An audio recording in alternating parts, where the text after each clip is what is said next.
Today, Rinpoche continued the explanation of the lack of true establishment of all phenomena, citing Aryadeva's 400 verses that once you understand the emptiness of one, you understand the emptiness of all. Once you recognize the emptiness of an object such as a pot because of dependent origination, you recognize that all other phenomena have that same quality.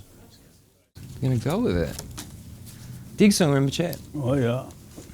Da la ne jebe chungun la, jebe ding la, jebe shimbe la so. Lesso. Da jebe chungun la de noge jumo chujin de jangdo, tela den ro ya. Lesso. Den de haba so jebe ding la, tela den taban ro ya.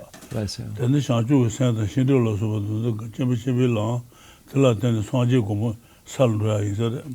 Lesso. So welcome everyone to the Chenrezig Tibetan Buddhist Center. Once again, we're looking at and studying Lama Tsongkhapa's great treatise on the stage of the path to enlightenment. And we're currently in the English third volume. We'll be beginning on page 298 today. And in the Tibetan, there is only one volume, so it's not broken into these three different sections. But in English it is, and we're grateful that the translation committee spent so much time to be able to make these three volumes. So we're on the third, it's C, but it's number 3 in the Tibetan, so they've chosen A, B, C, D. In the Tibetan, it's just a number system. So yes, we're on page 298C. So what this text does is it summarizes all of Lord Buddha's teachings into 3 categories. It's a commentary on Atisha's lamp for the path to enlightenment, and that text showed one how a practitioner could go from the very beginning stages of introduction to Buddhism, introduction to the Buddhist path, to the final stages of enlightenment, and how he or she would do so. So Lord Atisha's text broke the teachings down into 3 major categories in an order that is graduated stages that a practitioner is able to engage in directly in that order. So they're called the teachings for beings of 3 capacities, and each capacity has as its feature some sort of result.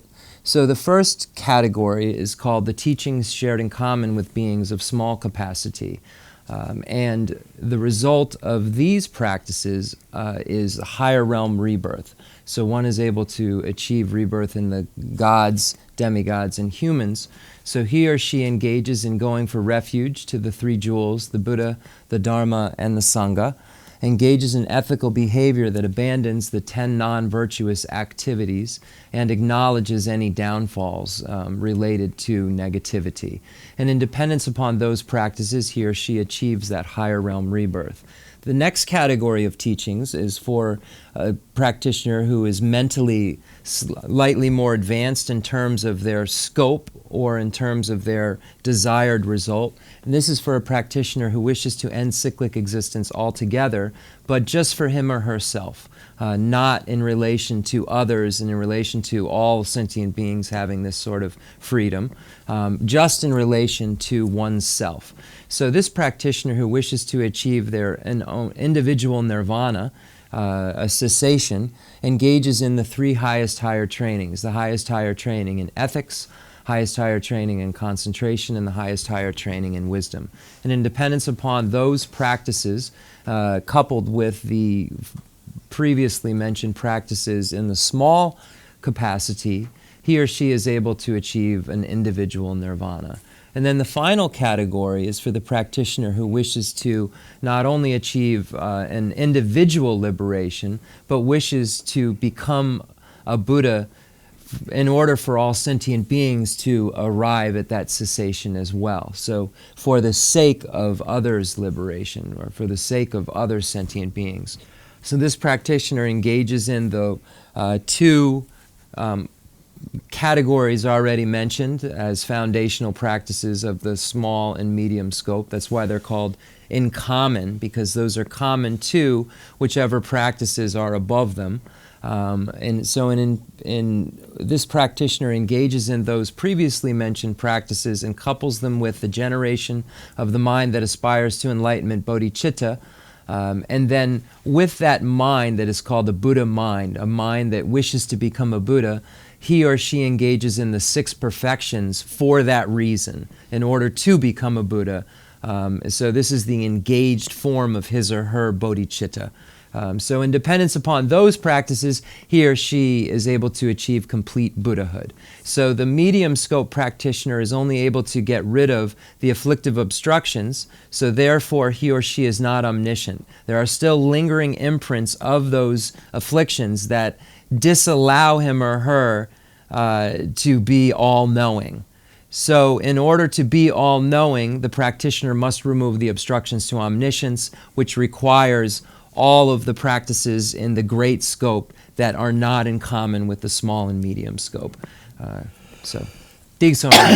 Oh yeah, somebody shu Lama na jo keban jo ane, right? Tade do yo na, kajun na shu yo batara, pombula da ge pombo ten yo ba ten ba ten bi shu ni yo ba le, right? Jen do me ba ten ba me ba ne shindala she ba jen no ba le jan pombo da yu ma yin da la yan pombo tena yu mi kan shin der jen yu na to ban de yu na ne jen teme teshire de du ba wo she so da pombo denbi shu jan shindala she ba tan da yu tejin to she ba sha de teni le da ne zuden mendu kanshir da mi teshire dendu yo me jena jemi zuden na da ne zule teni jeni mi cheso jeden lejin la ya lejin balanda demba tabu zuden lejin zudan demba tabu ona pombo dubatam da inona te amare de pombo ngala tene da duba sombena daje ta juzu mate bishiros te jubale dole pombo tene in somba de shir pombo du da mai shezo jen pombo tuzan da ina le da sheba jidu ju shir she gün juba tali do son de pombo rene dage wa kelan debin pombo ngaga nyawa la shawa dogula tata na pombo na sobaya nyawa la jogobi shiro soba dage wa de yije da mahiba soma de pobi jula ya ta dogoba selo kede da mahi ha pena shida polo da sojin la soba na jibi cheba tene shinda joba jindo zula soba sobe i cheba wala dado do koñado ona ine sojin kona la yebe na sela soba dado meba jode jobale ishena zudi kenla yeshir 회실 출라 대다 니다 제면 제조로 산수 다니 주미데 간시 대다 라이 유마이 셰소 대나 신다라지 나바든도 간도야 매바다 대다양 라기 연라라 때는 도바따라 다장 풍부당 지당 타데라 수베라지 뉘보 간도야 매바다 연장 풍부라 때는 도바니 다이셔 되니 전도 되네 도르시바 조바인노 이바 달라테네 간사 주마 타부 차이 츠네 주미 달라니 니송데 전도다바 주마 타부 여바 장도 조장 데바케발라 셰바다 주수 주마 타부 송바 라지 지 tomba니 동진도 조소소 나유 주마다보 주마다보니 예베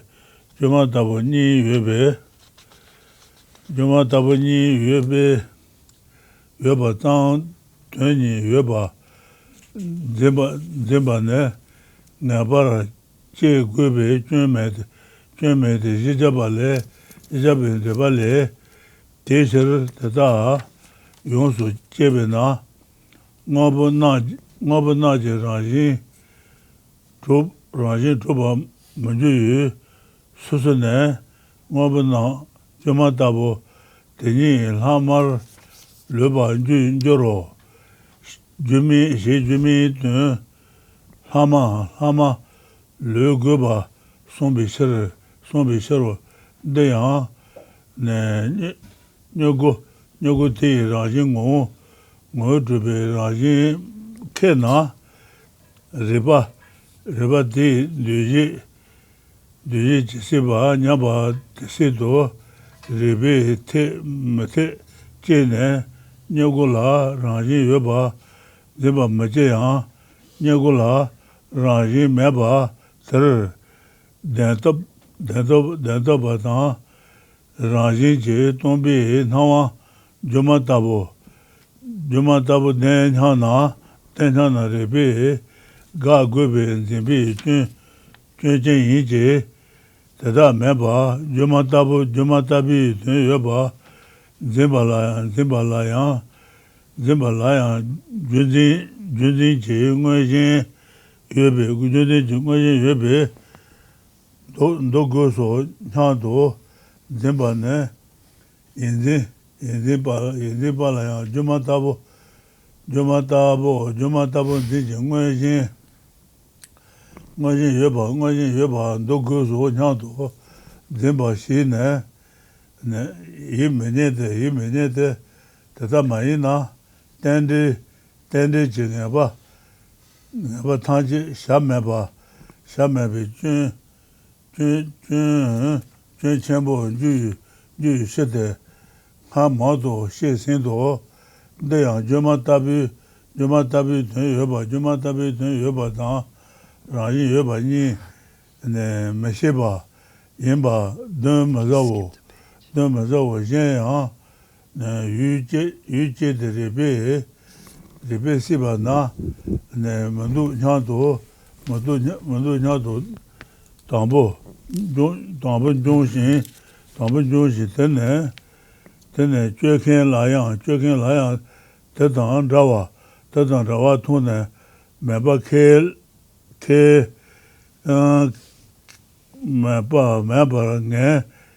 meba nge yoba mebe tala deyin demi chi meba shasa meba sune tawa bebi do sunyu tawa chawa tang raji yume tang masheba rebe tangche kaba la tenne shunwa yinbe tenda yi tongba yang tende shibi tongba yin la tena tetubi tubi jambi nawa juma tabu shawa ya juma tabi ten mino te na rebe nabara cheba na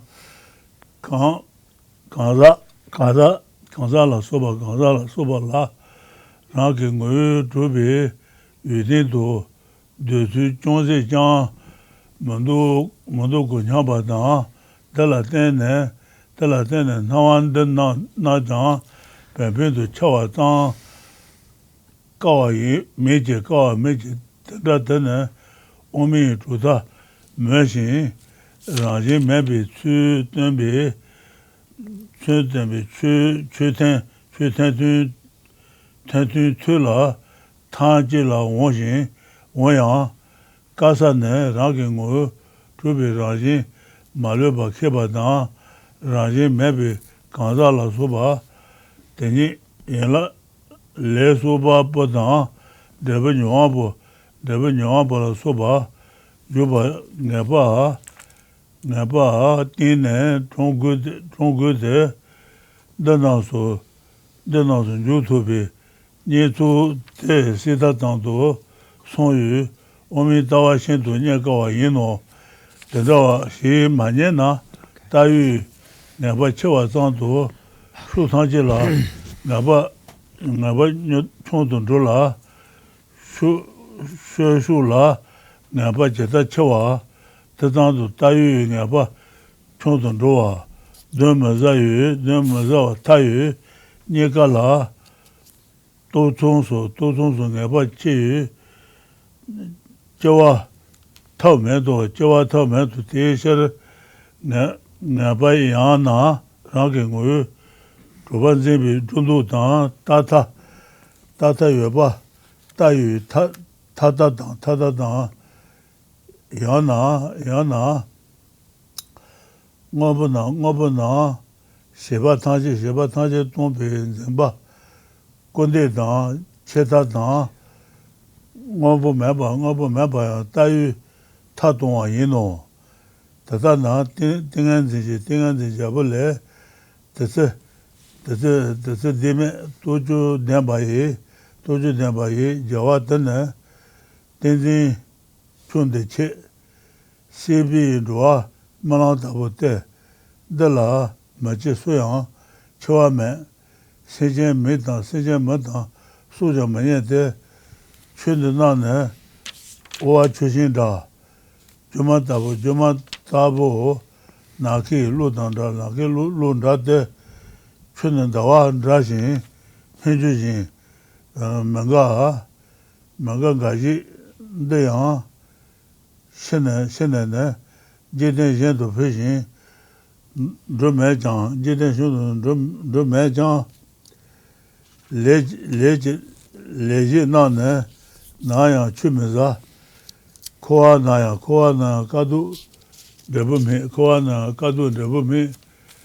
debu mi taba mayi cheba manju de le sa me jin neba me jang me te yang she na reba manju me jen yang sheba tsowa jo me jewa dang chepo yu kanza rebe menye jang tsowa joma tabo joma tabo kana ki debu na jong yu le she ne debu ri de nyongwa manjuwa me la yenji shebi le jang debu kanza yenji tsowa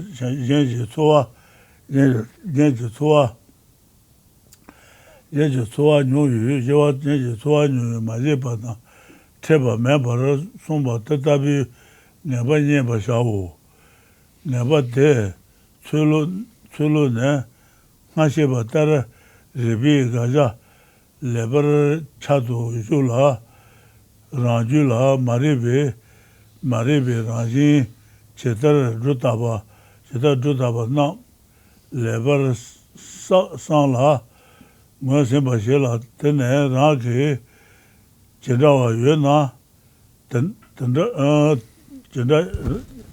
Teneraji, Tenda Yuena, Chitade, Le Mendayu, Sudan, Teni Char, Kelambala, Nuji Yulu, Mi Sheba, Sanla, Nuji Tonyu Neba, Jambi Tar Kanza Laraji, Jonse Jan, Mendo Nyabi, Neba, Temba Shate, Tonshula, Tenda, Montujan. Dixon. Yeah. The Shugu Kanga Losen. Ah. The Nate Sampa Dixon. Yeah. Dixon. Okay, so I'm going to do some reading.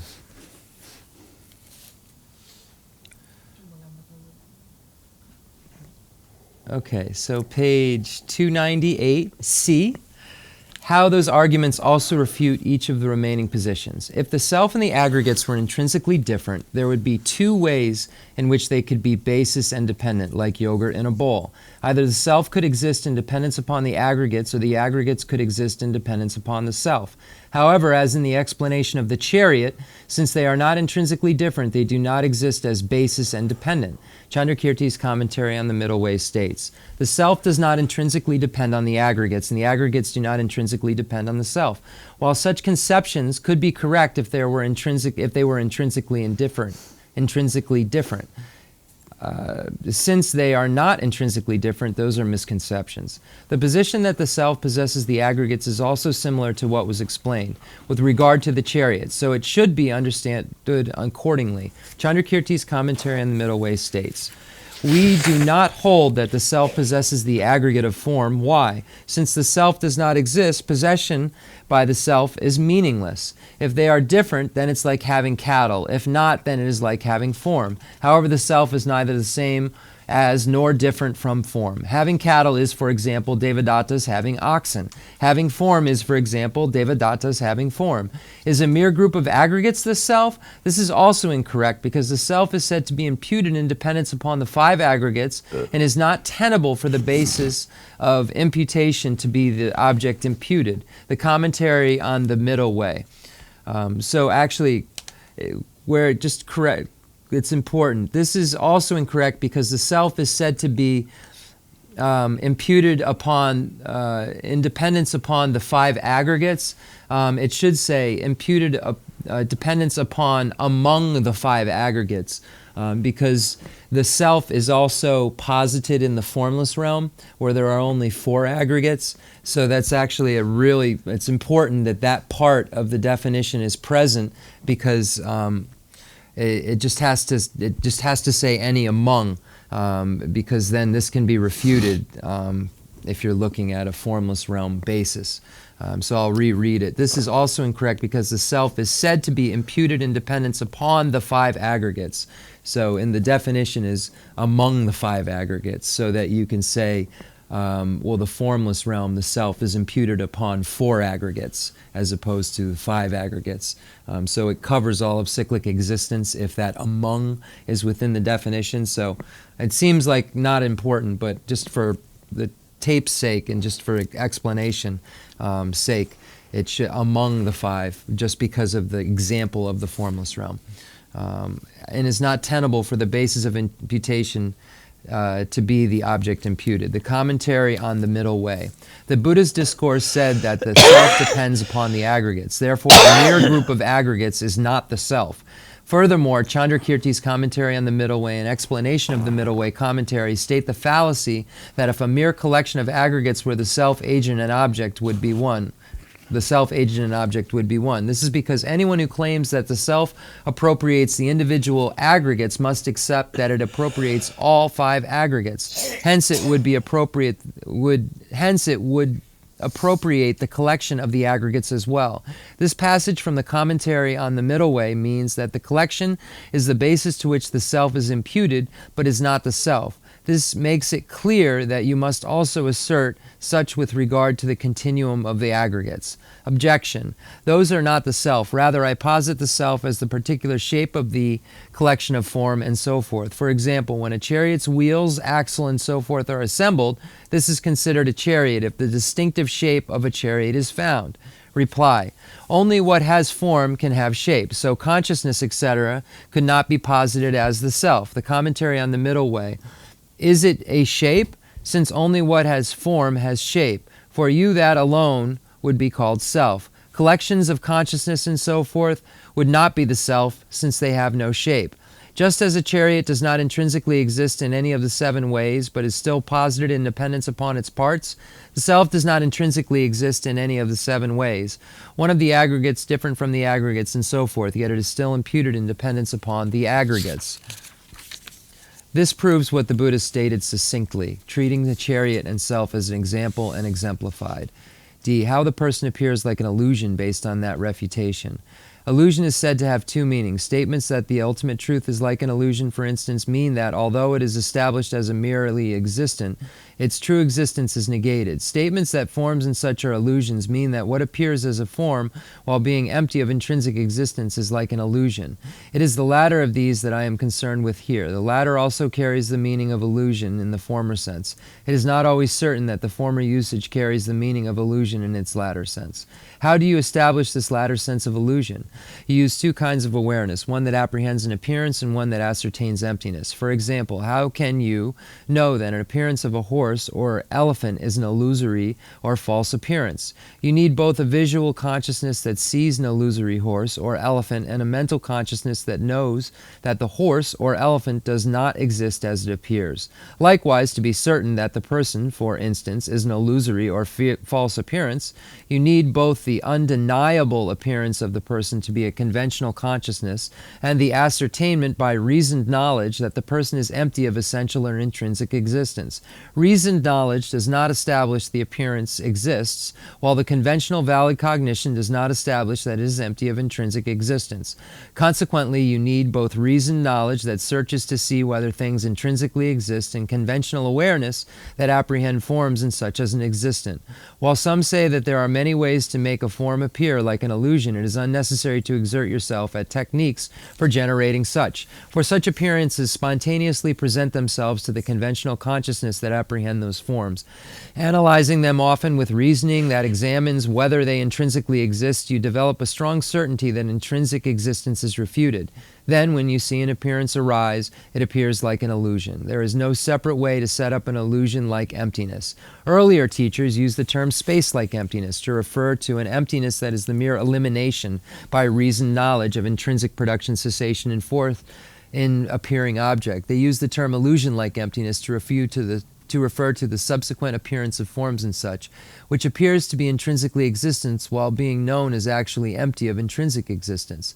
Thus, even when you are engaged in the behavioral aspects of the practice, prostrating, circumambulating, and reciting, etc., you should first use reason to analyze whether these practices intrinsically exist and refute their intrinsic existence. By engaging in those practices under the way of certainty that the practices do not intrinsically exist, you learn to raise illusion-like appearance and to do those practices within that appearance. If you understand that vital point, you will have a solid understanding of how the force of having cultivated space-like emptiness in meditative equipoise gives rise to illusion-like emptiness in the post-equipoise state. Also, as examined above, if you fail to limit the object of negation when you use reason to investigate whether the self and the aggregates are one, different, and so forth, then when you see the arguments that contradicts those positions, you will think persons and such do not exist at all, or things such as persons or non-things, empty of all function like the horns of a rabbit and such. This is a nihilistic view. Therefore, you should be aware that this is a point where you slip with regard to the correct view. Aryadeva's 400 verses says, if this were so, then how could it be said that existence is like an illusion? Chandrakirti's commentary on the 400 stanzas comments, When you see dependent arisings as they are like creations of a magician, not like the son of a barren woman. Quam, because this analysis completely refutes production, it teaches that compound phenomena are not produced. Reply, if that were so, then they would not be like illusions. If you could comprehend things with examples such as the son of a barren woman, then it would follow that dependent arisings do not exist. I am wary of this, so I do not make that comparison. Rather, I compare them to illusions and such, examples that do not contradict those dependent arisings. Thus, there would be a fallacy if the reasoned knowledge that searches to see whether things intrinsically exist were to apprehend the merely illusory or existent. Yet you definitely must develop, in place of the intrinsic existence that is refuted under rational analysis, an apprehension of the existence of things that are merely illusory. So there is no fallacy, for Chandrakirti's commentary on the 400 stanzas says that an illusory object must be left as a remainder. So, when you analyze in this way, things are not established as intrinsically existent. Hence, the illusoriness of individual things is left as a remainder. When you refute the essential or intrinsic existence of a seedling, as long as the effectiveness of a reasoning does not deteriorate, reason analyzes whether intrinsic existence is tenable. You do not develop an apprehension of the seedling as intrinsically existent.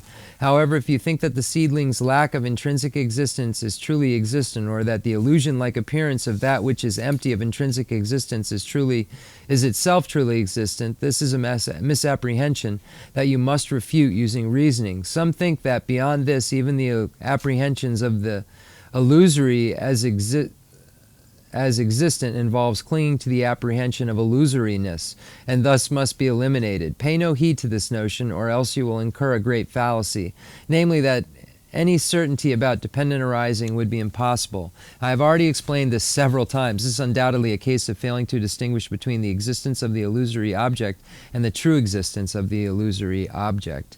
When your analysis of an object uses reason to obliterate it, you think it is not there. Then, as you also see the analyzer yourself, in that same way there is no one even to ascertain that non-existence. So with no way to determine what something is or not, it begins to seem that what appears has become vague and indistinct. This comes about based upon reason refuting everything without distinguishing intrinsic existence and its absence from mere existence and its absence from mere existence and its absence. Thus, the sort of emptiness is an emptiness that destroys dependent arising. Therefore, illusoriness, as we use the term, definitely does not refer to the rising of a vague intrinsic appearance brought on by this kind of realization. Therefore, upon reasoned analysis, you come to think this person lacks even the slightest essential or objective existence. On that basis, it is not difficult to simply to have these appearances seem vague and indistinct. That sort of appearance comes to everyone who aspires to an understanding of Madhyamaka tenets and hears a little of the teaching that shows how things lack intrinsic nature. Still, it is difficult to develop certainty about both the complete refutation of essential or intrinsic nature and the presentation of those very persons who lack intrinsic nature as accumulators of karmas, experiencers of the object, effects of karma, and so forth. It scarcely happens that someone combines the capacity to posit both of these, so it is very difficult to find the Madhyamaka view.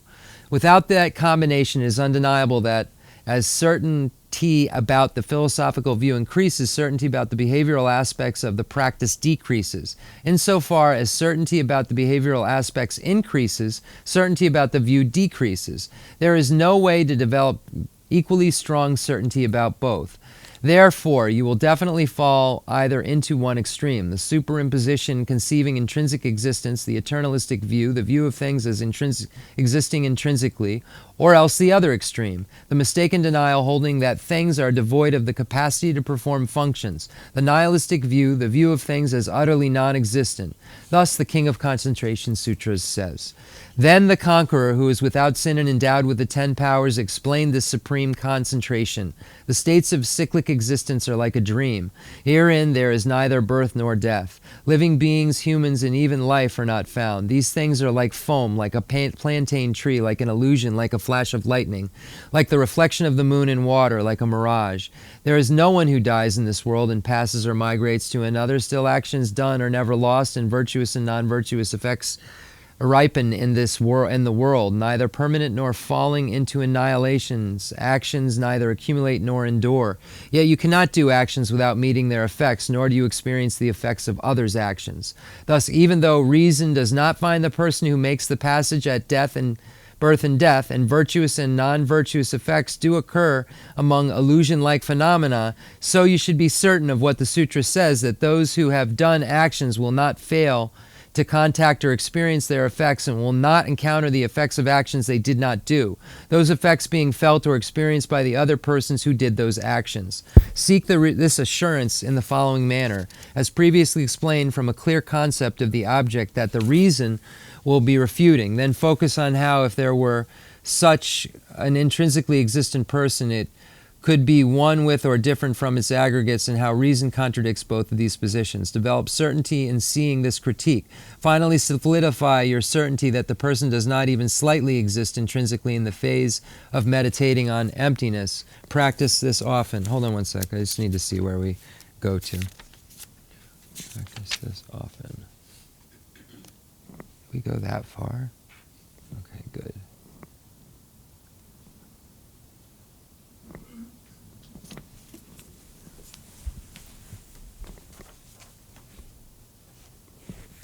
Yep, just making sure. I think we're good. Practice this often. Okay. Digson.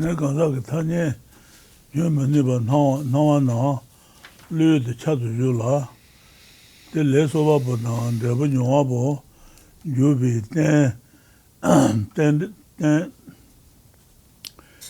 days, should not. Ila Shashin, Raji Mabala, 10 days, Tebe, Telo la Soba, Pelane, Mengi, 2 Sunday, Data Shebi, Sheba Ji, Malon la Tene, Jawadan, Chen Dada, Ngaji, Lubi Tse, Jiba Ni, Humaniba Ji, Do,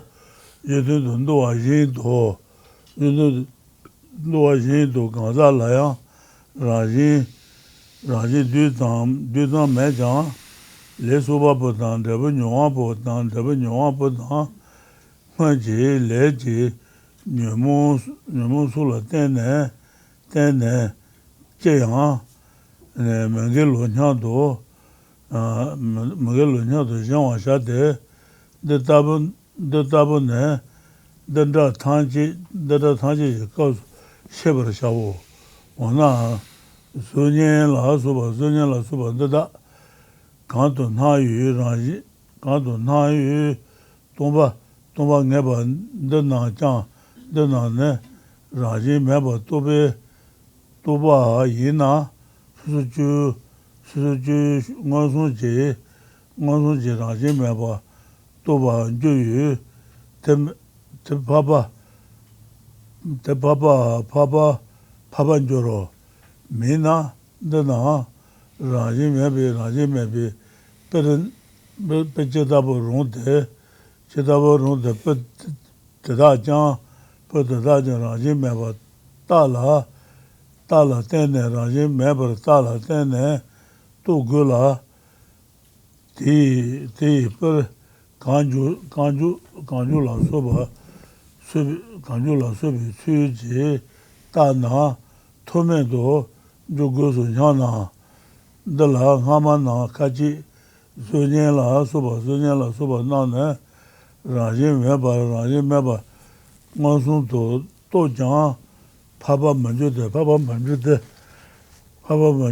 Chujin, Nese, Chede, Tongzang, Tony Zang, Tobi Shero, Papa Joa Lane, Chutanji, Raji Meba, ngosung to go ba yino she ma me jang riba ne ma yin te jijaba le ngobu chi ki tongba yang tene kun chi tawa ju chi ki tongba kan yin ba tene kun chi tongba yin she chu chi ki rajin me ba to be chu kun chi tongni to ba ne ba son bi sharo ne ba son bi sharo te na zo nyen she jin chi yan she jin chi tongba to ba she jin to deba manzin yang zo nyen debar yo ba nzin ba dewa chi shi yu de yang dala ma jang yu sheba chungwa na chi she jin chi zo nyen tongwa na tala tsawa su shebe tata ki ne she jin to deba nzin ba she jin to deba nzin ba deba nzin la she jin to deba nzin la genba genbu dala shangwa na ji ne dada she jin to me jin she jin ji tongpa ngai jang she jin to na yu zo nyen tini ragi ngoyo zhoba yo ba zinba ne denzin yin la de yang rangju la yo pe nyungwa ti yi ngoyo tongpe kanto nangwa ti yi rangji meba ne ngonsung ji tongpe tini parsheba yino kanto nangwa ti yi rangji tongpa tata nyago la subi tinto tsemen choba na nyago rangji meba toba yinbe su nyen su tang mandrawo de ne ngonsung tata tini tume jin ji ten rado chaba yo ji jin she bomba la soba rangji mebe par ngobo mawa la koba zo nyen la soba nyese yu tongba yin je tata rangji meba yin te ha sheba tar shintala sobe tata la rangji meba roba toma yobe shiro tejin to joma layang temo wa ge talang so denba nzeje joma ken talang denba sheba nyese yu tongba yino malang yin to nyeju je ngobo meba kala yang meba la yang sebi koso tata chetara na yu te tongbi dun zenba tang nyi lobi tse te tara zenba kaan yin yang malang je juma tabo pime to nangwa te cheba tang pime yen je tongba zenba yin yang malang to rangji meba toba ma yin te pena zo nyen la soba la she jin meba denba ngaba tang dawo ha juma tabo su la taba kam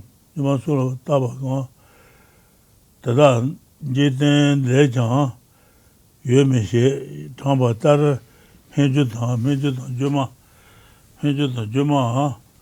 juma tang malang tang che tang palang tang cheba tang pime la soba zenba yang tanya tsama ranga yu ne pe tada ke shenpa tar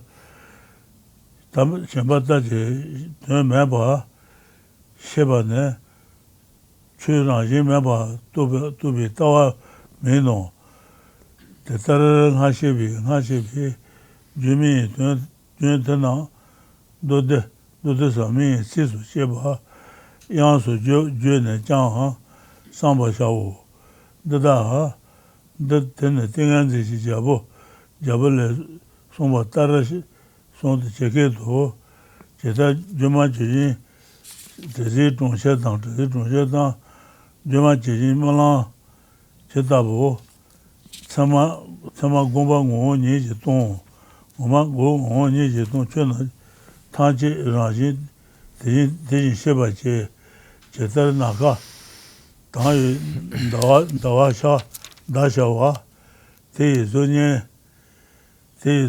여봐 소상대 나와 주의 나도 풀밤에 최나 천이 된다 셔바지 제대로 뭐다 나리 전도네 로렘하다 고다 모알레 자세 퇴장 하면 바다를 출근하나 다다 셔바지 로당 로모 대신 모아야 달라되네 자산 종요미 좀 해자 달라 양테 나야 여마이 출근하나 다다 셔바지 제대로만 나야 되템바 제부 세바죄네 마통다를 세바 신도 돌아 차신신 출근되다 더나 세바지 조마 세바 다기 루트데 다당 람보 신다 나주당 신다 나주당 들라 제다 나와 가야매 추나 타지 된다 대신 세바지 제다 수부 윤이 말하나 제다 범무 윤이 말하나 네 범무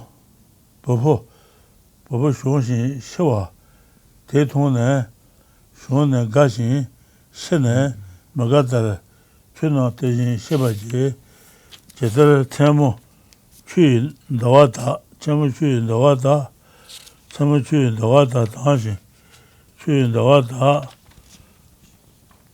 다시 요바 매바 춘나나 타 춘다 동바수 춘다 로드메 추군 대신 더나 대신 셔바지 제대로 속이 셔마 셔두나 제부 공비 노신 로아나 해주달라 취 pomboton 추군 터나 대신 셔바지 해줄라야 춘네 유미나 세제 몽바텔라 돈도테 대군 춘네 동화 유메뉴 춘네 동화 유메뉴 추군 터나 대신 셔바지 제대로 추신나바 동볼라 예보 되시르 제부 대샤장 나도 쉬르 군에 해보 매바 추군 터나 다시바지 셰소 Digson Rinpoche. 야 Then nge triwa yure gangen sene the NGK detsken sapo the nge sampo konsot sano dang Yeah. chipa. The jipju jedon. Then the lamanson kapa deyang de la majun yipa chungo nang jejin gi zunyen tonwa ne de la sewa sojepe the dagi ne jeshin tu dempa zenla. Then they don't agare gangisene the NGK the pugo chun. Then the zu tona dazin yomare.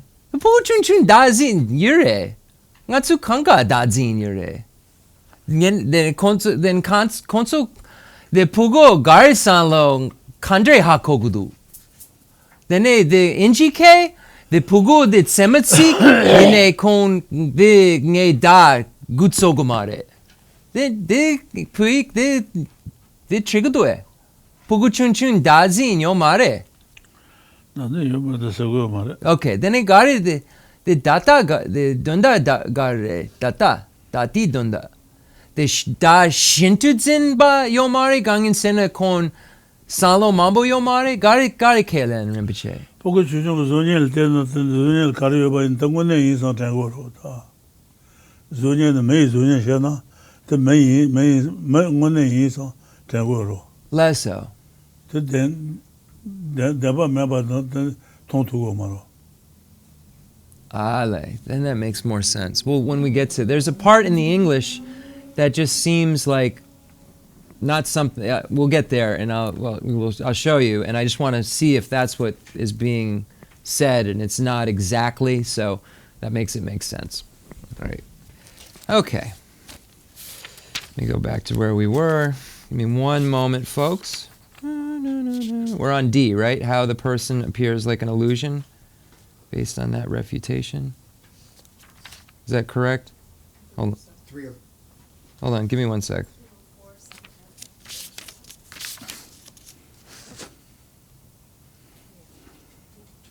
The qualm? Oh, then bring, okay, yep, exactly. Thank you so much. I'm trying to and I was trying to look at this thing at the same time. Thank you. Then bring to mind the conventional person who is undeniably apparent. Turn your mind to dependent arising, wherein that person is posited as the accumulator of karma and the experiencer of effects, and be certain of how dependent arising is possible without intrinsic existence.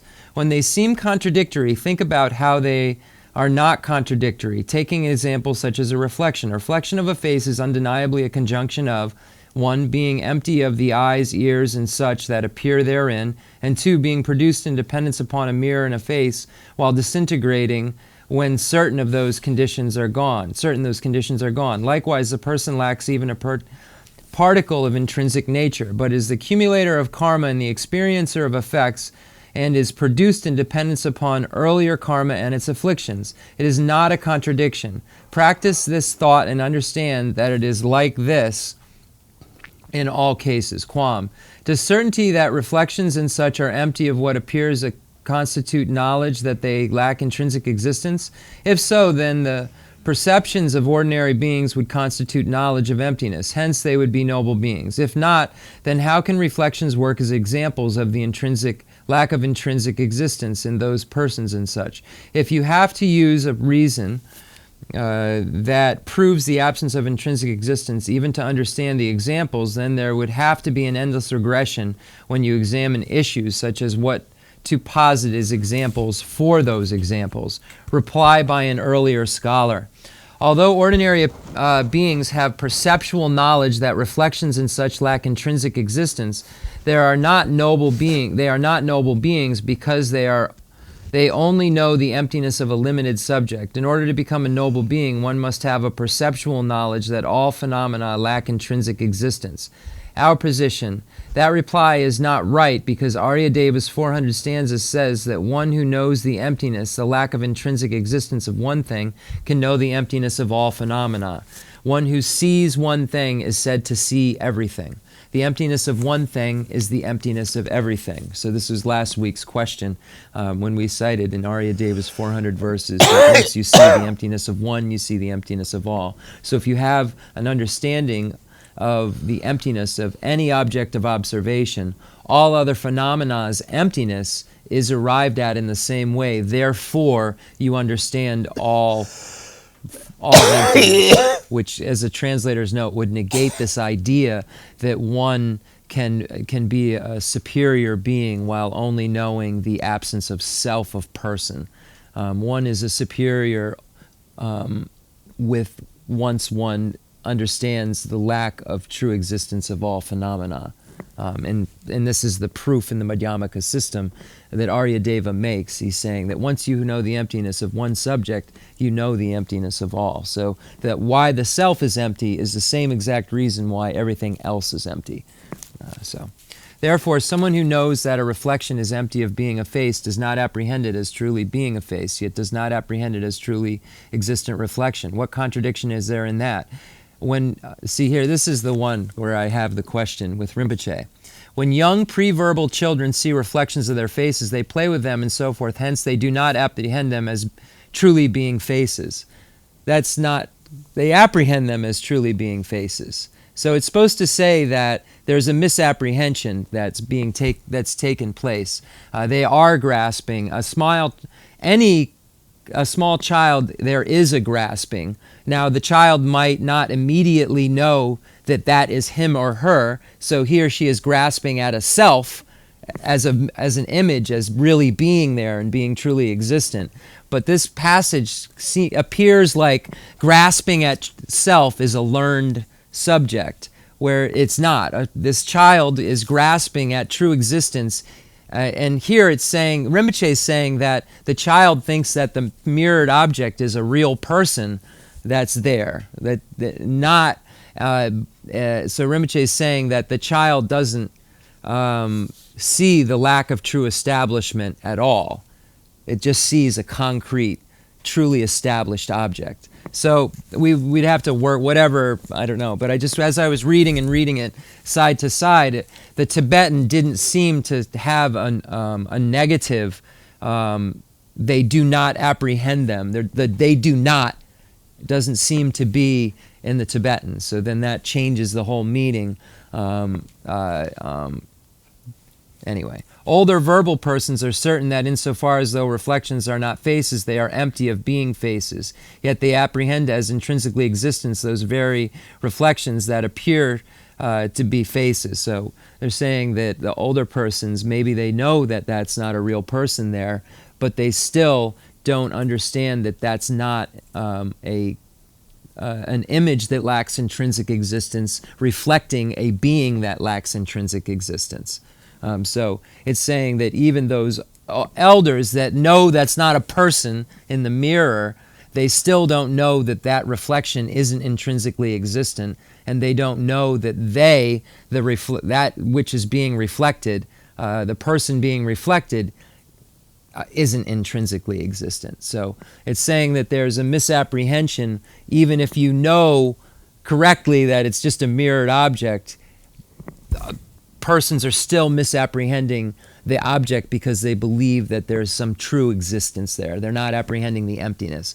So that's why all the senses, except the mental consciousness, always apprehend things incorrectly, because the eye consciousness doesn't have the ability to understand anything but the object, the singular object it's apprehending, and doesn't have the ability to understand its lack of evidence, of lack of true existence. It only sees the object in its totality as a singular thing. So that's why it's the mental consciousness that's able to pick this apart. So anyway, so that's what Rinpoche and I were talking about, is that what the meaning of this is supposed to really be. That the little children they don't know that it's not a real person, but they don't know that thing they think is a real person is empty. So they're misapprehending it in two ways, and the older person's misapprehending it in one way. So, okay. Older verbal persons are certain that insofar as the reflections are not faces, they are empty of being faces, yet they apprehend as intrinsically existent those very reflections to appear to be faces. And just one more thing. We use that word emptiness, and it's always confusing, right? So here, you see what it's really supposed to mean. Absence, not there. So it's saying that the older person sees that it's empty of being a face there, meaning there's not a person there. There's not a real face there. It's empty of that.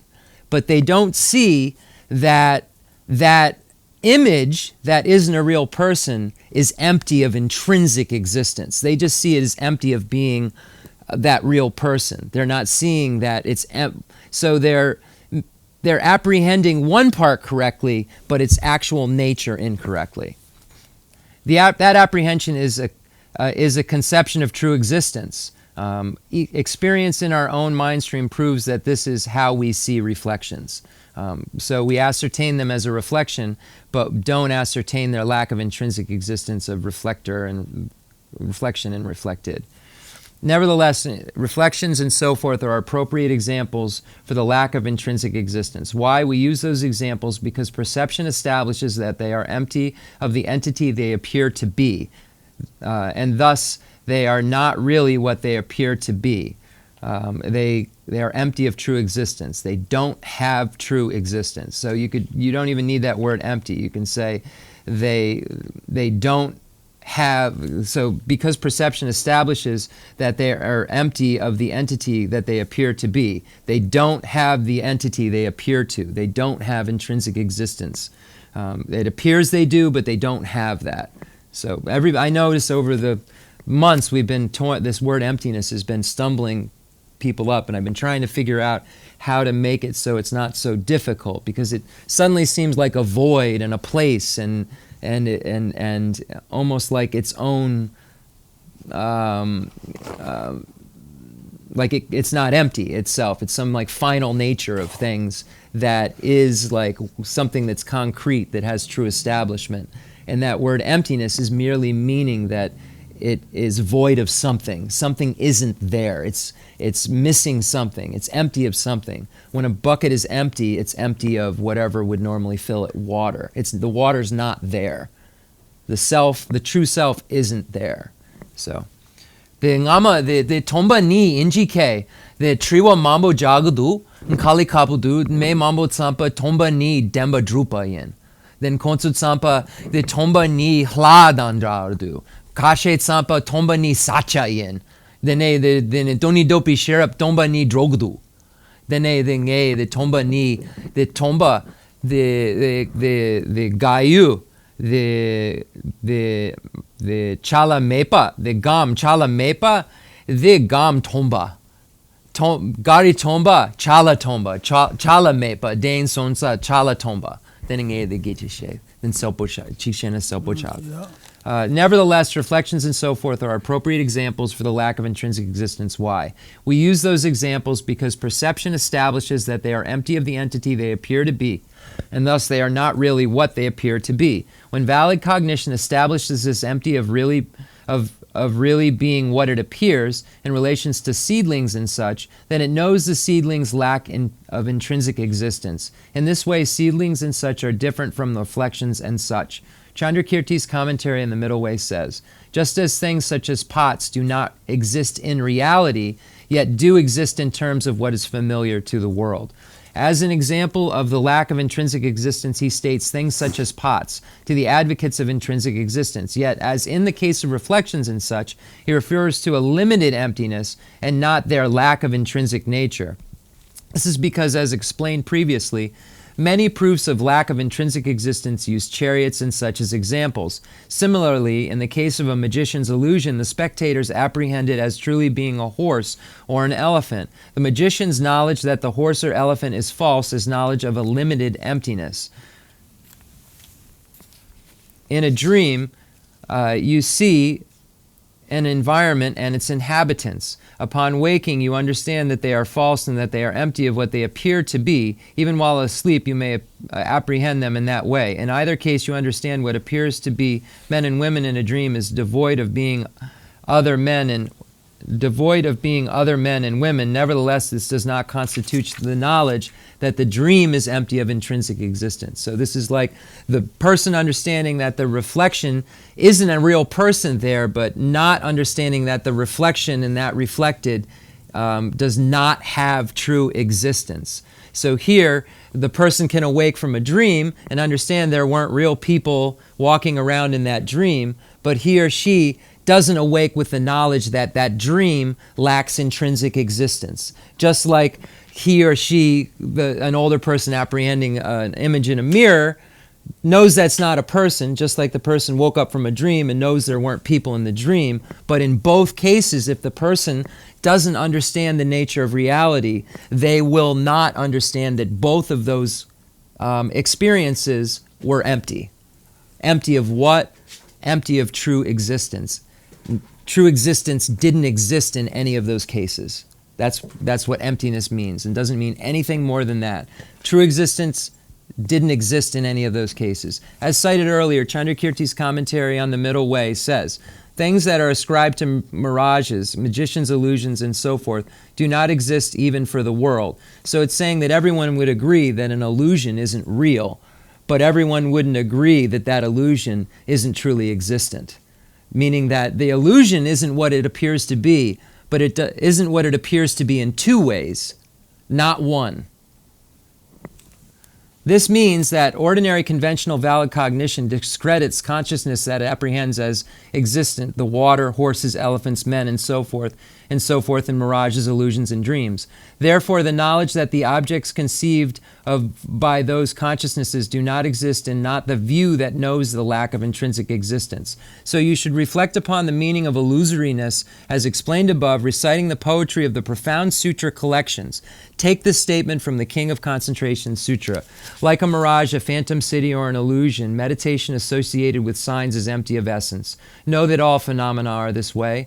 The moon shines in a clear sky and its reflection appears in a clear lake, yet the moon has not removed into the water. Know that the character of all phenomena is like that. People in a wooded mountain range hear echoes from song, speech, laughter, and weeping, but what seems to be there is not.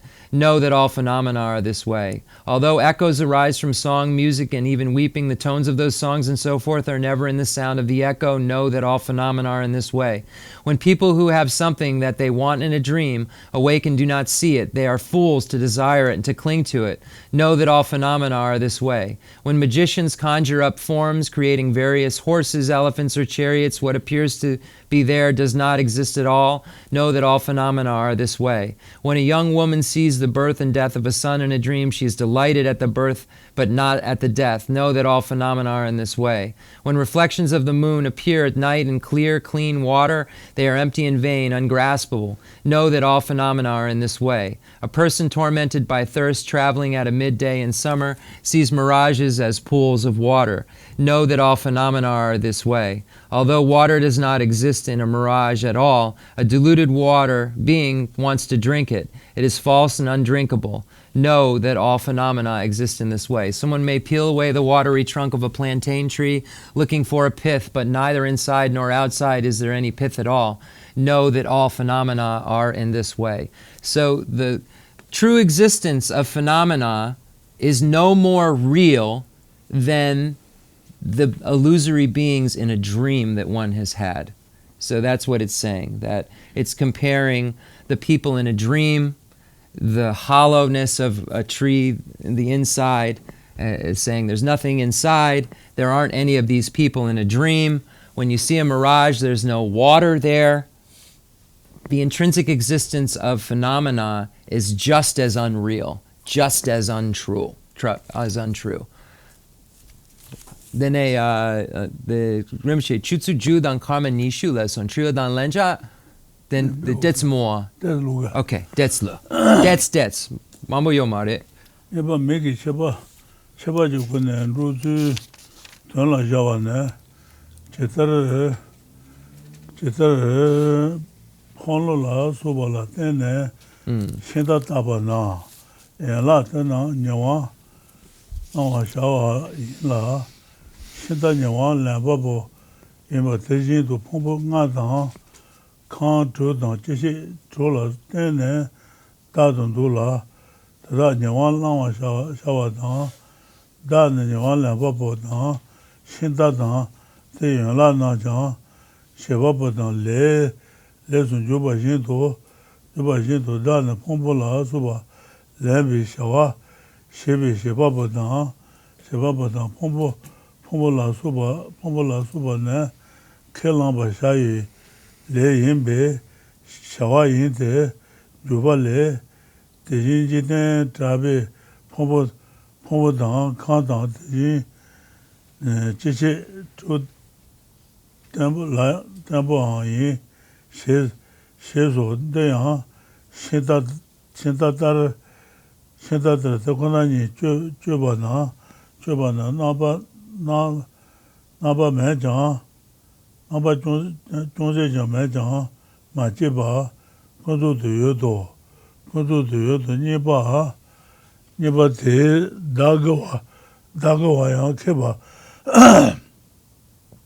tenpa ne te tere da meba te rangshin yume chu yu rebe tsewa na dunbu kanto yang ma nyebe da la rangshin keba Tse ne rebe ne dati mila suba hu she chetar nyaban joro tatana daga wala yang raji mede nenju pe dana daga yu raji gaya mamina koale nabatruwa jude tatana cheban joro raji juje bale dani yoba mayina daga yoba kalan joro shedan juba le jan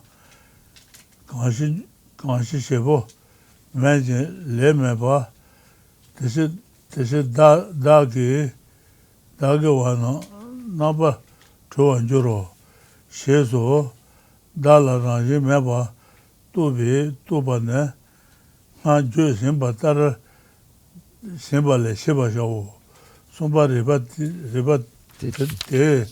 tena That's good. NGK Leu Sarpa Gutso Son. Chishina Trio Dan Lanja. Okay. Gangisin Ngatsu de Leu Nishu Saje Leson and Sarpa.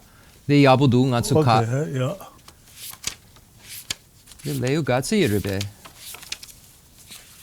Okay, so we're going to now turn to question and answer.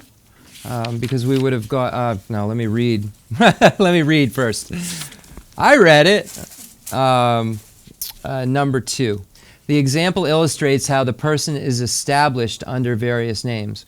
When a chariot is imputed in dependence upon things such as wheels, those parts are appropriated and the chariot is the appropriator. Likewise, when a self is imputed in dependence upon the 5 aggregates, the 6 constituents, the 6 sources, they are appropriated and the self is the appropriator. Also, just as a chariot and his parts are posited as agents and objects, that self is the agent because it takes up the aggregates and so forth. The aggregates and so forth are the objects because they are what it adopts.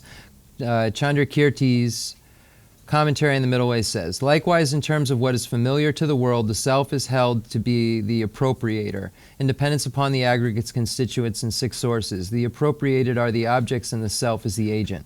Also, as in the case of the chariot, when you analyze reality, a self is not found in any of the 7 ways. Thus, while it lacks even the slightest trace of intrinsic existence, without analysis, it does not exist conventionally.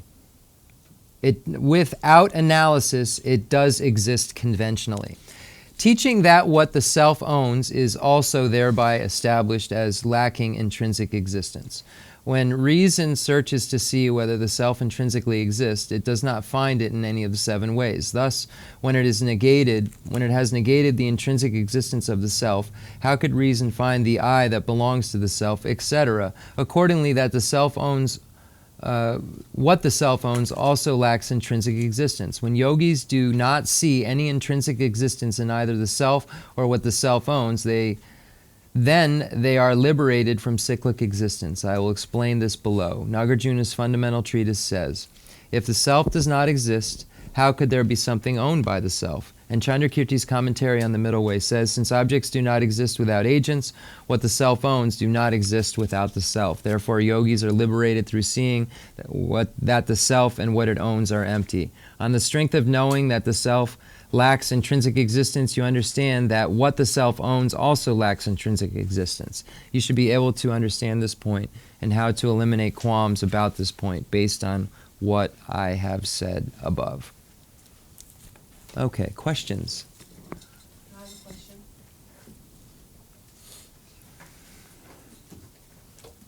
I just wanted to clarify.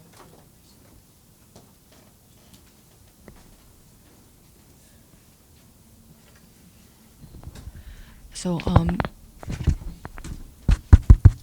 Jeff, can you hear me okay? Yeah. This is a bucket, right? And then when you're talking about emptiness, my understanding was, I'm just probably saying the same thing, but I haven't seen emptiness, so I don't know, and I know there's many levels to it. But you said, here's a bucket, you pour water in it, then if you don't pour water in it, then this is not a bucket. But that's incorrect.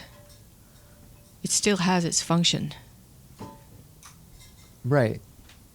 It's empty right now. This is the point empty is of inherent. that This if you have a water bucket, is empty of inherent existence. fact. But what we were using as the example, a couple of folks were getting jammed up with the word empty and understanding like what that word means, and we're mystifying the word. And what I was just basically trying to explain was that the word empty just means that there's lacking something. There is something that's not there. So if we use the case of a water bucket, so it would have to be a water bucket, or say a water bowl would be a better example, because that could be used for so many different things. So whatever you would call it. So let's use the example of a water bowl. When the water bowl doesn't have water in it, it's empty of having water in it. So that's what the word emptiness is referring to. So when we look at emptiness in terms of phenomena, what is this book empty of? This book is empty of having a true self.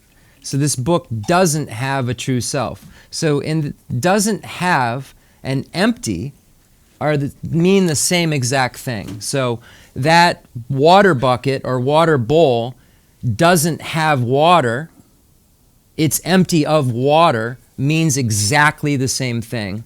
So that's what we're saying the word emptiness means in the context of Buddhism. So when you know that it means that it doesn't have something, then you can figure out what Buddhism is saying that it doesn't have. So that's what the investigation is. Just saying the word empty means that it doesn't have something. Something is missing something. We know there's air in the bucket, but we're talking about the specific thing that the bucket was meant for. So with that as the basis, so what I can ask Rinpoche anything. I just want to explain what I was trying to explain. Isn't this infinitely composed of infinite? Isn't this water bucket composed of infinite atoms? Causes. It's never empty. It's infinite. There's no end to from where it's everything that came together to form this. That's why it's empty. This form, correct. But that's why it's empty. What needs to be explained? Yeah. Yeah, that's why it's empty. It's because of how it truly exists. It doesn't truly exist. That's why it's empty. Emptiness is its true existence. No. Well, its ultimate existence is it ultimately exists, but that doesn't mean it truly exists that way, because emptiness is empty. So lack of true establishment is not truly established. Emptiness is empty. So it's not truly, that isn't its final resting place in terms of some ultimate reality. It means its ultimate reality isn't something that you can even find. It means that its ultimate reality isn't there. It's empty of it, doesn't have. So it's missing of that. So I hope that wasn't unclear. I was just trying to explain how Buddhism and Jeffrey Hopkins and all of our folks are using the word empty. They're using it like there's something not there. It's not a mystical word. It's just the word that they've chosen to use to say it's not there. It's missing something. A water bucket doesn't have water. It's empty of water. A gas tank doesn't have gas. You have a thing. It says E when you drive a car. It's empty. It stands for empty. It means you don't have gas. When you say that the self is empty, it means you don't have a self. When you say that it's empty of intrinsic existence, it means you don't have intrinsic existence. It's empty of that. It doesn't have it. It's just like when the gas tank hits E. There's no gas. There's no true self. That's what it's empty of. Can I just a clarification on Yeah. No? I just want to make sure that we finish Katie's question. Is that, I just want to make sure, because a lot of the question was in relation to what I explained about emptiness. Someone like a physicist would understand emptiness. They would understand like how this came into being, the emptiness of something. A physicist could say this is why this is empty. I think emptiness is science. You know, emptiness is about science. And I think a physicist, someone who understands how something comes into being, who understands all those small, tiny, tiny atoms that makes anything come into being, the infinity of it. Like there's no the ultimate reality of this bucket, for example. But just to say that this bucket is empty, it's not the fact, something that doesn't sit right with me, to say that it's missing something. That doesn't sit right with me. That emptiness means it's missing something. That does not sit right with me as truth, as dark. But that is truth. 100% true. Missing something. It's missing something. It's missing. It means that it doesn't have true existence. You don't even need a scientist. Everybody in this room knows that didn't just fall out of the sky. It needed someone to make it. And I think we're saying the same thing. I'm just saying, there were pieces that had to come together. Yes, if a scientist looked at it, you'd find even smaller and smaller and smaller and smaller pieces that came together to make that. But whether there are 65 million pieces that you can name and describe, or the 15 or so that everybody in this room could come up with, we all know that there was a collection of things that came together to make that thing a vessel. It does not exist in and of itself without all of that collection. There isn't a bucket. There isn't a bucket without all of those other things. You don't have a bucket without those other things. You're empty of having a bucket without having those other things. So we are saying the same thing. But sometimes, it can be daunting if you say, well, you need a physicist. No, you don't. You just need someone to think there's some parts there that came together in order for it to be a bucket. But go ahead. I'm sorry, Terry. No, I wanted a clarification. I'm not sure. No, I'm not sure. When I think about emptiness, I have to think from the perspective of dependent arising. Right. And so Katie asked a question about function. And that to me is different from the bucket. The function, having the water in it, is sort of, it doesn't really, it's not, it's the function perhaps at the moment, but that doesn't really have to do with the how you would depending define arising it. Of the bucket. Right, but it's how you would define a water bucket. It would be how you would define a water bucket in Buddhism. You would say it's able to perform the function of holding water. The definition of a pot is flat, bulbous, and able to perform the function of holding water. Anybody who's in debate class, they define everything. A color is defined so that we all have something to work with. So we say, how do you know it's a pot? Well, you know it's a pot because it holds water. It's flat, bulbous, and it's able to perform the function of holding water. And the world agrees that which is flat, bulbous, and able to perform the function of holding water is a pot. So it's appropriate to call it a pot. So its ability to perform a function only comes into being when you're naming it appropriately. So you can't call it a car because it doesn't drive down the road. So you have to say, why is it a pot? It's a pot because it's flat, bulbous, and is able to perform the function of holding water. So that collection of stuff, that all those different things that came together to be able to make it able to perform the function of holding water is its dependent origination, and that's why it's able to be named pot. But you can't, without all of that coming together in the name, have a pot. But the holding of the water, the function, Right. it does not impact the dependent arising No, of the pot. absolutely not. Whether the pot is empty or full, Right. it dependently arises Right. and is empty. There's not an atom that isn't empty. There's not a molecule that isn't empty. Everything that is empty. Yeah. Yeah. So what does that mean? Everything that is does not have intrinsic existence. Everything that is does not have singular, plurality, that which is both, or causeless. So it doesn't have intrinsic existence because it is one. It doesn't have intrinsic existence because it's other. It doesn't have intrinsic existence because it's a collection of both, and it doesn't have intrinsic existence because it's causeless. The first negates the Samkhya school, the second negates the middle way autonomy school, the third negates the Jain tradition, and the fourth negates the nihilist position. So we can understand this analytically. yes. But it's just stuff coming together and then being named. But the stuff coming together is still empty too. It's all empty. It's all empty. Yeah, it all does not have Correct. true existence. The atom is empty. Yeah, the word empty in Buddhism just means lacks something. What is it lacking? Self. I think it's a tough word that they've chosen, but it is the word, the best word, because in Tibetan. But if you use this word, tomba, and you try to say it to a Tibetan like, oh, my gas tank's empty, they don't know this word. This word's special. This is a special word that is specific to this kind of knowledge. Dependent arising is so much easier to grasp. Yeah. You know, Well, that is emptiness. I know. Yeah. Okay.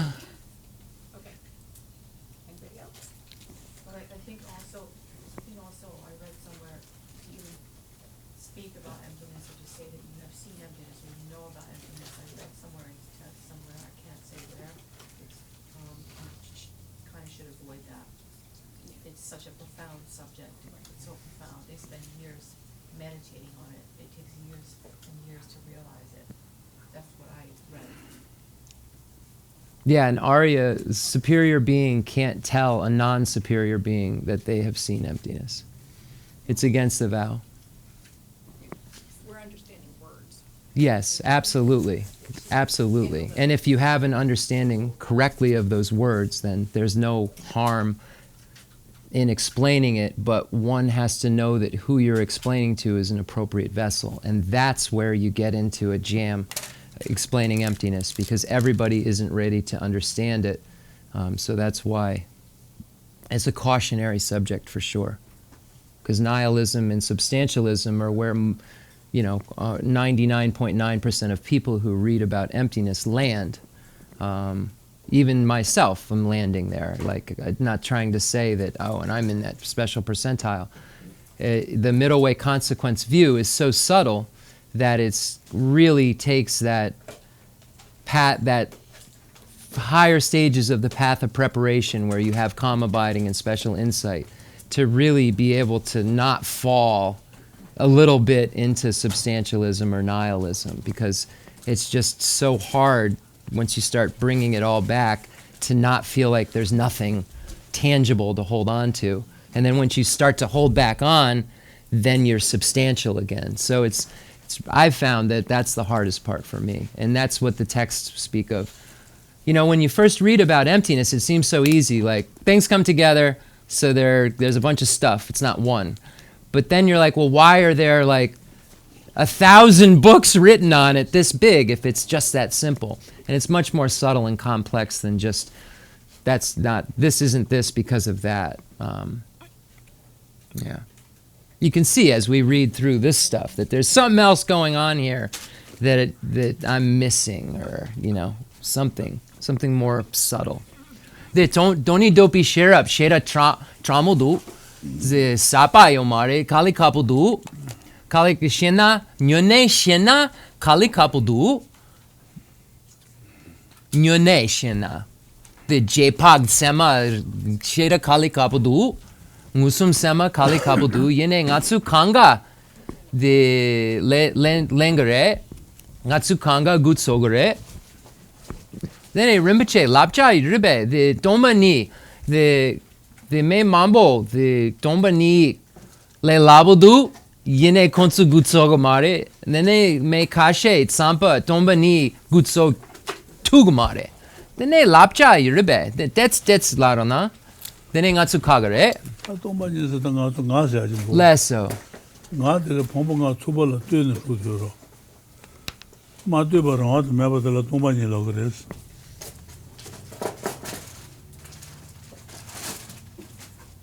Yeah, I guess we could just end because it seems like that's what Rinpoche was just saying that. Oh, we have another question. I'm so sorry.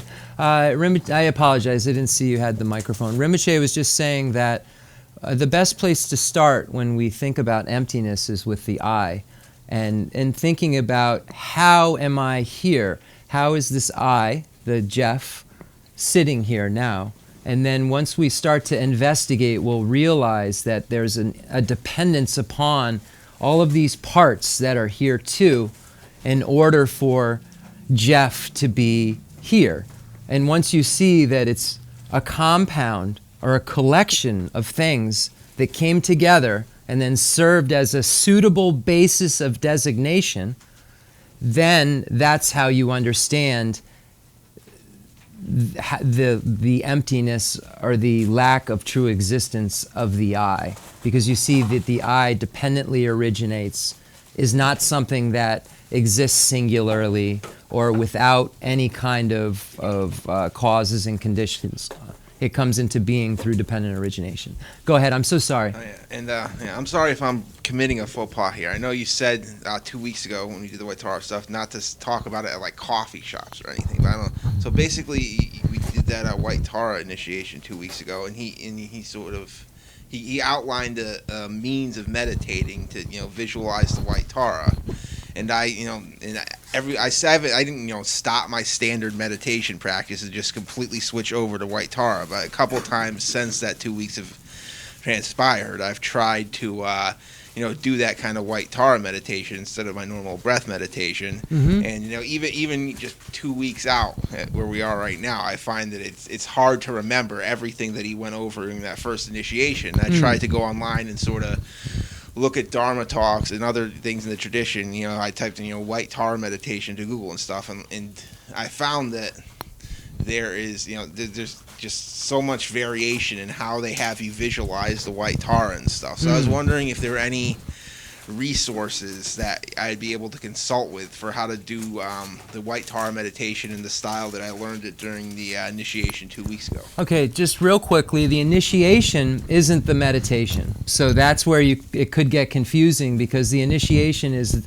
the process that brings you into the mandala, basically, gives you the permission to be able to do the practice.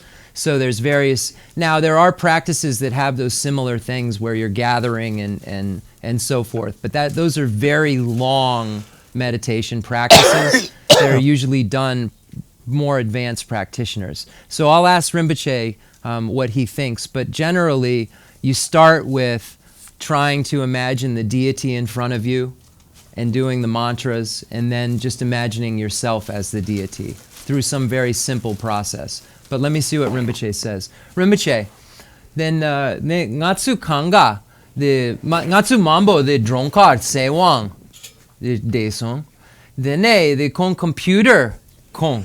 The computer nala, the lapcha mambo yure, then the gegen, the mambo yure, then dronkar the gom yakshu, dronkar the gom yakshu, the gomja, then the mekashe gutsogomare, then the gom zugudu. Then the arila, the nutra, the mambo the yure, the becha, the June mambo yure, the computer nangla. The dronkar, the trina computer, the chikshena, the becha ja yongore, the ne lapcha ja yongore, the ne the ngatsu sarpa, the ne dronkar gom ja guna, gari gom, becha gari yakshu, kandre gom. Tapaja chiga yama kanta gunga de, drama gunga de, toni lisan Tony did drama Naba was on down what the Gun address. Never Tony Latrona Zona Hash was. The ne the dache dunje gom garish The cheomari. Then kon guna dache gangisine kon sewang yure. Then ne dache guna dunje. So Rinpoche is saying that where you begin, it's really an individualized thing. So where, as far as your comfort level, and I'll explain why in a moment, with where you begin. So you imagine that from emptiness, either the space in front of you is transformed into white Tara, or that your ordinary appearances are transformed into white Tara. Now, there's a process. You could begin imagining white Tara in front of you, and that's abandoning ordinary appearances too, because white Tara isn't in front of you, and then do a practice that you would find in a prayer book. For instance, you have white Tara in front of you, you take refuge, you make a 7-limb prayer offering, and then after you make that 7-limb prayer offering, you could, if you say the mantra Zahom Baho, you can imagine that then that deity from emptiness, that deity then dissolves into you, or separates and makes a separate deity, and then you arise from emptiness as the deity. So it's really, everyone who has the initiation has the permission to do that. I believe everyone in this room has attended one or more of them. So I'm comfortable saying this, but it's all, Rinpoche said what's important is that it's from emptiness the arisal of the deity occurs. And you can expand your practice more and more. Mine started with just doing the mantra and trying to visualize, because the most important thing about it is holding a visualization. That's what you're trying to get done. You're trying to hold the visualization so that you can then hold it with yourself as that visualization, and then you can imagine yourself into a Buddha, basically. That's what Tantra does, is it uses your imagination. It's, you know how they say act as if? You act as if so that you leave imprints that are so clearly that you become it. So that's a very simple way to explain to explain Tantra, is acting as if. But as far as a resource goes, there is a book. I'll get it. I'll get you the exact name of it. It's what is it? Kate, I told Katie the name of it. It's a white tar. It's called the Healing Nectar of Immortality. Is the text. One of the authors, it's actually one of, I believe Trijung and Ashok Rinpoche are the two lamas that are commenting. So Ashok Rinpoche and Trijung. Trijung was Rinpoche's teacher and actually gave him the White Tara initiation. So that's a good resource. But that book is super advanced, and just realize that, know who you are when you do practice. That's all. And I know that's hard to know who you are, but you've got the gist of it. You do know if you know this beginning information. We all know ourselves and what we have in our mind. And I think that if you fired 10 questions at yourself about the first chapter, and know you can answer them, then you know it, and you know you're ready to move to the second or the third. But Tantra is the resultant vehicle. The reason I practice Tantra is to leave imprints, so that when I'm qualified to practice Tantra, I can, and I have those connective imprints. But I focus on what will change my mind today. But that doesn't mean that you aren't already ready for Tantra. It just means that that's how I've gone about it. And I think that even in my most deluded states, I've been able to really be honest, kind of know what I know or don't know. And even if I was off for a week or two, we're talking eons, so you can kind of get it wrong for a minute or two, even though you could die today. I'm just saying, take the pressure off yourself to run the race and win, because it's a long race. I just have to visualize Tara. I don't have to do any of those Buddha fields surrounding Tara's head or anything. There are those in the ultimate meditation, but can you visualize Tara and hold just Tara? Yeah, I could do that. I had much more luck with that than trying to visualize. So just get, what you do with meditation is you start, it says with Kala Chakra, start with the part of a hand, and then build it. Start with 2 arms instead of however many arms, 16 arms or probably more than 16. See what a good... so I'm just saying, build on it. Don't start at the end. Start at the beginning. Thank you. the nge de segdu the tambo the kanga the gonjagamari tambo the chunchun then deschen then the tambo the droma salona then a droma dan sepame then a droma dan soshin tambo kanga gomja na kalikapudu tambo de chunchun then more then a kanga yuna then a chunchunzu the soshin dan droma the shida chunchunzu. So it's like you build this thing and build it, and then once you get the whole visualization, they say you try to get it to the size of a mustard seed. Like, you know what I mean? So you're building. Thank you for the teaching today, translating, and Rich for recording. In thinking about the child seeing its reflection in the mirror and not knowing, thinking it's a real person, I kind of think like the dogs are like that, because I've seen my dogs look at the reflection in the fireplace glass and they think it's another dog. But since they don't have a mother or society saying, this is your hand, this is your tail, at some point, I guess because of previous imprints, when do they realize, like, oh, that's me in that reflection? Not that they would understand maybe they're emptiness, as dumb as a child, a baby. No. I mean, that's what I would say the true answer is they're not intelligent. They aren't smart. If they think there's another dog there, they're as unintelligent as a baby.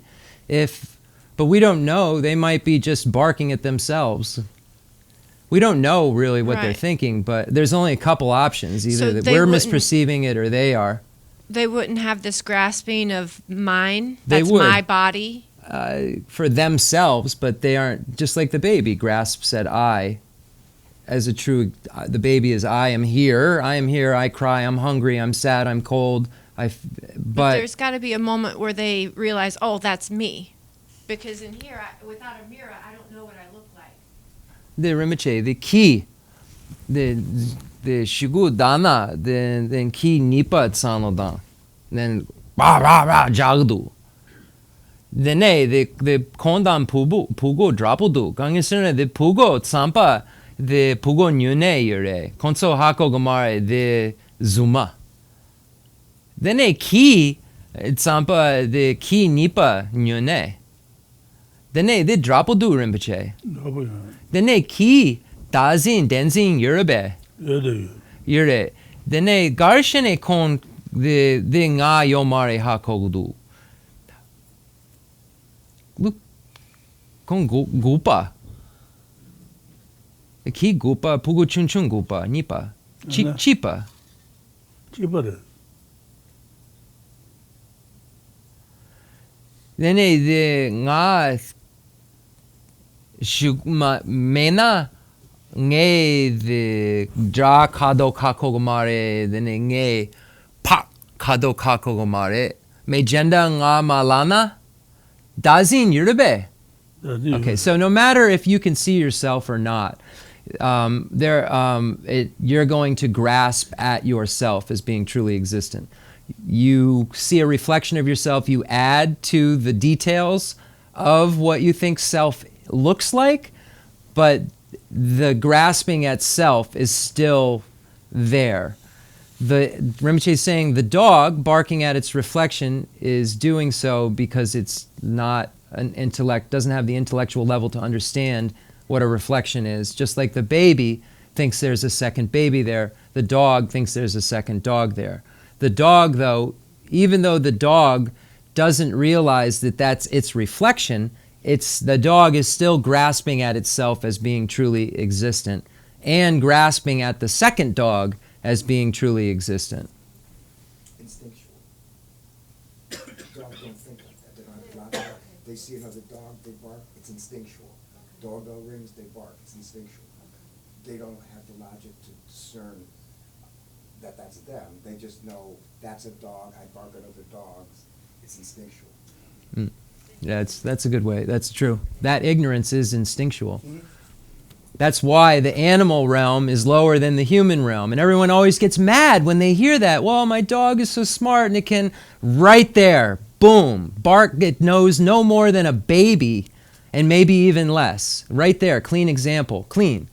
So, you can see why the human realm is better, because we can think and analyze and figure it out and get to why that reflection isn't us and that reflection isn't truly us and we aren't truly us. Open the refrigerator door, they come because they're instinctual. Right. It's time for food. Right. It's They're not about saying, food. oh, the door is opened, and yeah, Right. they're just saying food. Anyone else? It's been great. Really, these discussions are great. Okay, sure. One more question, then we'll get going.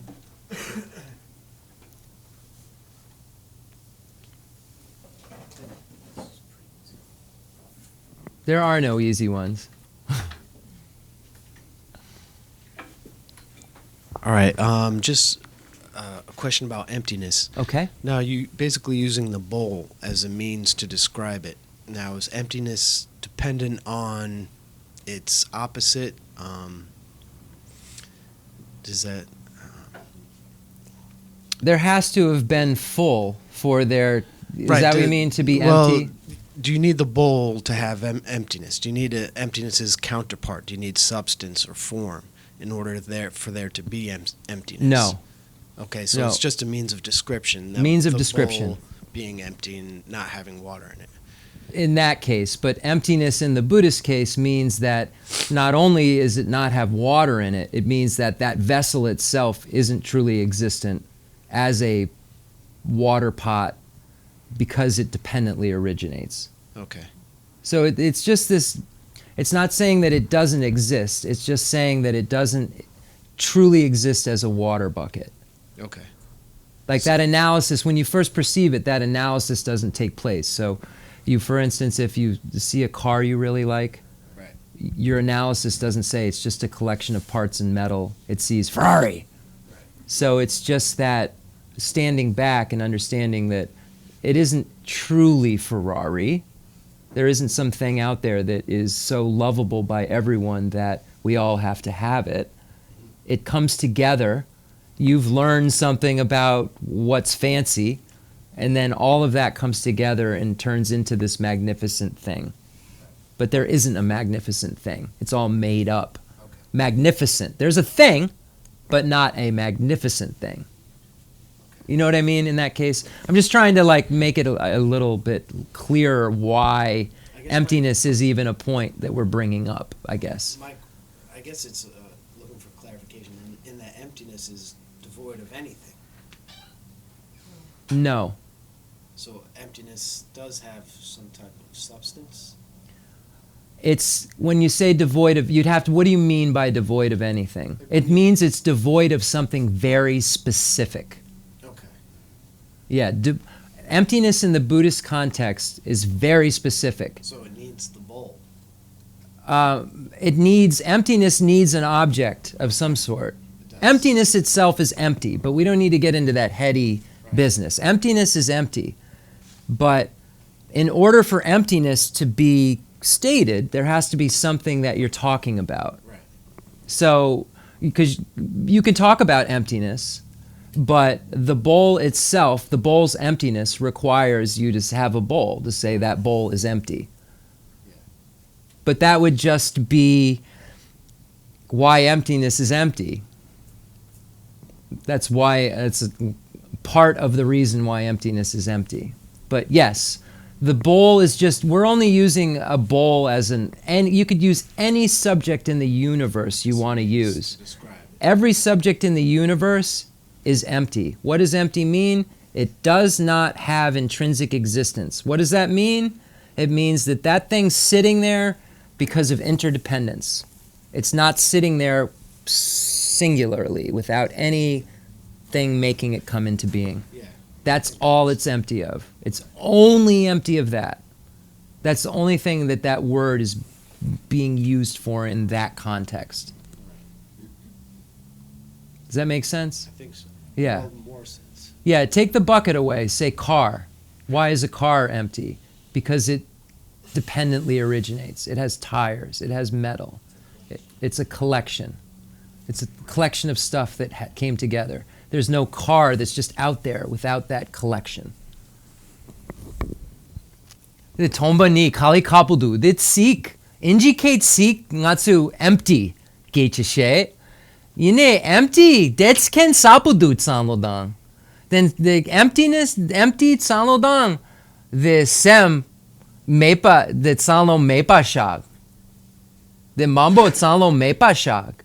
Then the me mambo tsampa the mota chuchen dang the pomba chuchen the tomba ni then tomba ni dondagare the dundan demba mepa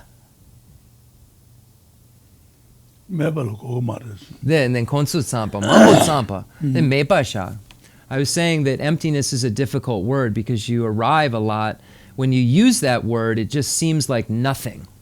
That word empty, when you say it, it sounds like nothing to us. And then it sounds like it could be a place, or it sounds like it could be some truly existent nature that a thing has. Like, oh, you want to find out how it truly exists. It truly exists because you look and you find emptiness. Emptiness is the real thing here.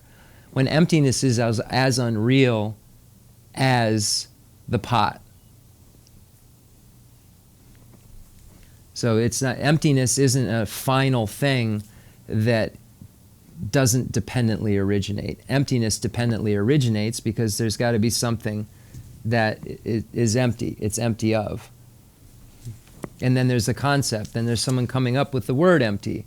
And so there's so much that is necessary for emptiness itself, that word, to come into being. So we say emptiness is empty. What is it empty of? Being truly existent. So emptiness in Buddhism isn't God. It isn't what we have to, our final thoughts. It's just a way to describe how things really work as opposed to the way we think they work. And because we have it wrong, we act funny. And when we act funny, act negatively, because we're misunderstanding the whole thing, we arrive at bad consequences. Because according to Buddhism, non-virtue creates suffering and virtue creates happiness. So according to Buddha, our non-virtue is created because we don't understand how things really work. Because we see them as singular. We grasp at this I as being this thing that's permanent, partless, will always be here. There's always Jeff, and invincible and permanent, whereas it really isn't. So we've got to end there. But yeah, emptiness is a tough subject. Karma is even more difficult than emptiness, which, believe it or not, but emptiness is a doozy. But luckily, emptiness is something that you can intellectually understand if you read it over and over and over again. You really can. And there's something really important. When you're studying emptiness, you also have to simultaneously create merit. There's some connection to it.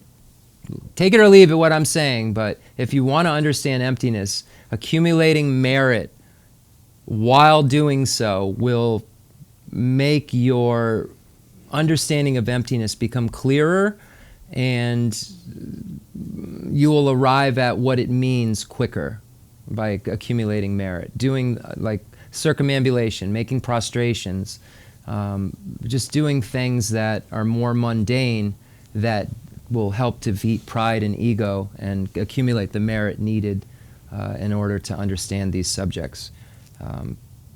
The story of Chuddapantaka, just real quickly. The reason I'm thinking of this is Chuddapantaka at the Chinese monastery.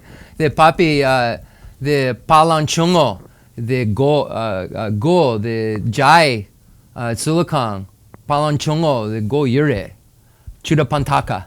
Then ngama, the kon, the sem yapio mare, then sanjay segudu, then the samazu, then the sanjay segudu, the gomja, the sik kashe gomja. Then more, then kepachason. So the story of Chuddapantaka was that he was so ignorant. He was this monk that everyone made fun of, and he couldn't think very well, and he wasn't able to memorize. So the Buddha came to him and said, "Sweep the room." He said, "What can I do? I'm not as smart as the other monks. What do I do at this monastery?" So he said, "Start to clean the room, sweeping.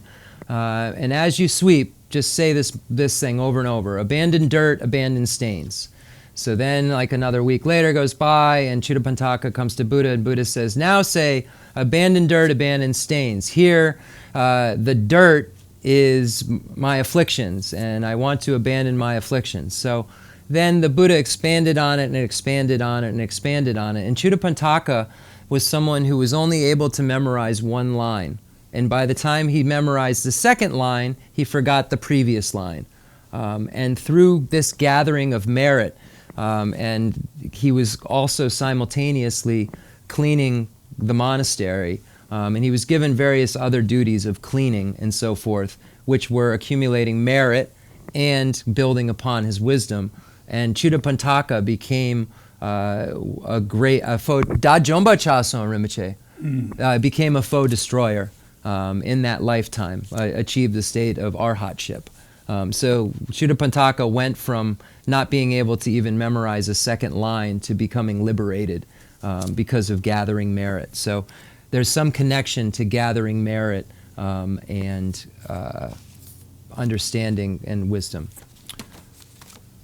Concluding mandala offering and dedication prayer. The fundamental ground is scented with incense and strewn with flowers, adorned with Mount Meru, the four continents, the sun, and the moon. I imagine this as a Buddha land and offer it. May all sentient beings enjoy this pure realm. I dedicate whatever virtues I have collected for the benefit of the teachings and of all sentient beings, and in particular for the essential teachings of Venerable Losang Drapa to shine forever. I send forth this jeweled mandala to you, precious Guru. I dedicate all this virtue to emulate the knowledge of the hero Manjushri and likewise Samantabhadra as well. With whatever dedication is praised as supreme by all the conquerors who traverse the three times, I also dedicate all my roots of virtue for the sake of auspicious deeds. In that pure land surrounded by snowy mountains, you are the source of all benefit and happiness. All-powerful Avalokiteshvara Tenzin Gyatso, may you stay until samsara's end. I pray for the long life of the precious Khensur Wandok, upholder of scriptural and realizational doctrines, the spiritual friend who trained extensively in the 5 great philosophical texts with exceptional wisdom and perseverance. Suji Rinpoche Gutsi Shapi Denalang, Natsu Lamrim Chemo Langan Chemo